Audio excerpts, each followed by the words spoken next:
اچھا ایک اور چیز میں یہاں پہ واضح کر دوں کہ یہ جتنی روایات میں آتا ہے نا کہ حمزہ رضی اللہ تعالیٰ عنہ کی شہادت پر اللہ کے رسول روئے. اچھا سب سے پہلے جو یہ اس شخص نے جو پیش کیا تھا نا روایت مستدرک حاکم کی، تو اس میں اس نے نیچے امام زابی کا تبصرہ پیش نہیں کیا، جبکہ امام زابی نے کہا کہ اس میں ایک راوی متروک ہے.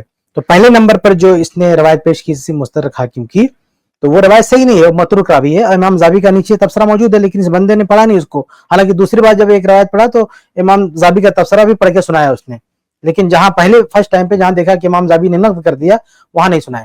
لیکن ایسی صحیح روایتیں ہیں کہ اللہ کے نبی صلی اللہ علیہ وسلم رو پڑے حمزہ رضی اللہ کی شہادت پر.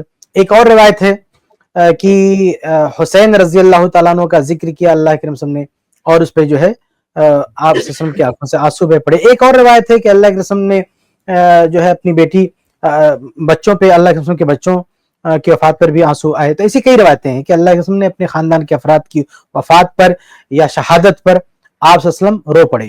ٹھیک ہے، اب اس سے لوگ کیا دلیل لیتے ہیں کہ ہم بھی اللہ کے نبی صلی اللہ علیہ وسلم نے جن جن پر روئے ہم بھی روئیں گے، یہ سنت ہے. نہیں بھائی، اگر اس سے جو فطری طور پر رونا ثابت ہوتا ہے وہ یہ ثابت ہوتا ہے کہ آپ کے گھر میں آپ کا بچہ اگر فوت ہو گیا آپ رو سکتے ہو، آپ کا کوئی بچی کی وفات ہوگی آپ اس پہ رو سکتے ہو.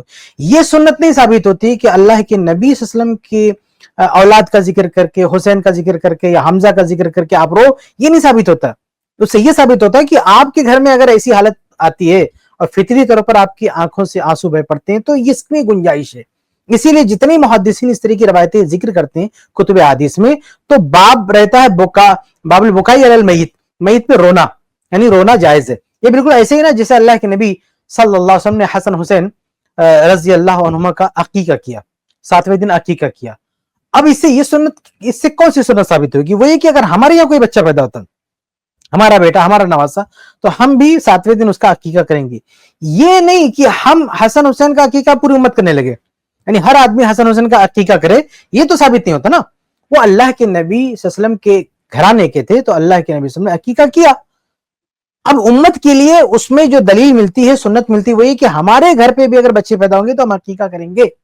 ایسے اللہ کے نبی صلی اللہ علیہ وسلم کی آنکھوں سے جو آنسو نکلے حمزہ رضی اللہ عنہ کی شہادت پہ یا دوسرے افراد اہل بیت کی شہادت پہ یا ان کی وفات پہ، تو اس سے جو سنت ثابت ہوتی ہے کہ ہمارے گھر والوں میں بھی اگر کسی کی وفات ہوتی ہے تو ہمارے آنکھوں سے آنسو بہہ جائے تو کوئی مسئلہ نہیں. لیکن یہ سنت کہ حسین رضی اللہ عنہ کی شہادت کا ذکر کر کے رونا نبی کی سنت ہے، ہم بھی ایسا کریں گے. یا حمزہ رضی اللہ عنہ پر اللہ کے رسول نے آنسو بہایا تو ہم بھی آنسو بہائیں گے، یہ سنت نہیں ہے.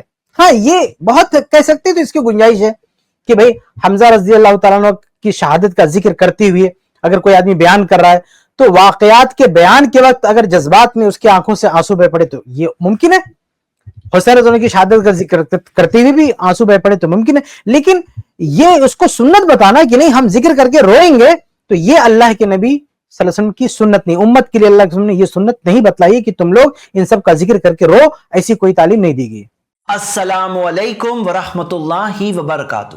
اس کلپ کی فل ویڈیو دیکھنے کے لیے ہمارے چینل پر ضرور آئیں. آئی پلس ٹی وی نے ایک نیا یوٹیوب چینل شروع کیا ہے جس کا نام ہے آئی پلس ٹی وی اختلاف کا حل. اس چینل پر صرف اختلافی مسائل پر ویڈیوز آئے گی، لیکن دلائل کے ساتھ اور بھائی چارگی کے ساتھ. آپ کو میں دعوت دیتا ہوں کہ آپ بھی ہمارے اس چینل کو سبسکرائب کریں، ہماری ویڈیوز کو شیئر کریں اور نوٹیفیکیشن آئیکن کو آل سلیکٹ کریں تاکہ آپ کو ہماری ویڈیوز کا نوٹیفیکیشن مل سکے. جزاک اللہ خیر، والسلام علیکم ورحمۃ اللہ.